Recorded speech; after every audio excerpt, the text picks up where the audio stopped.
সব ভিজে গেছে বাবা, কাল থেকে ভাত রান্না করতে পারছি না, ঘরে সাপ ঢুকে আছে। ঘরের মধ্যে থাকতে পারছি না, পোকামাকড় ঢুকে যাচ্ছে বাবা। আমার কিছুই আবেদন নাই, আমার এইটুকু আবেদন, বুড়ি মানুষ এখন দাঁড়াটা পড়ে গেলে বাবা আমার কে ভালো করে বেটা নাই, বাড়ির মানুষ নাই। কি নাম?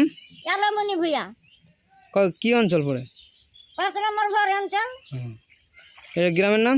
লক্ষণকুড়ি, আচ্ছা থানা কুমারগঞ্জ, আচ্ছা আচ্ছা। হ্যাঁ দক্ষিণ দিনাজপুর। আমি মানে ঘরের মধ্যে জল ঢুকে গেছে? হ্যাঁ ঘরের মধ্যে জল ঢুকে গেছে, এখনো এনার মধ্যে জল বাঁধে আছে। দেখো আসে ইনকোয়ারি করে দাও, ভাত রান্না করতে পারছি না, এখার মধ্যে দেখি চড়াইছি দিচ্ছি জল। এই দেখো কি হয়েছে ঘরের মধ্যে, কেমন করে যাবো বাবা, কে কে লাগে রে রাধেন রে? ওটা ভিডিও করে নিয়ে যাবো। ও হ্যাঁ হ্যাঁ, আমরা তো বলি দেখবে ভালো কথা। বললো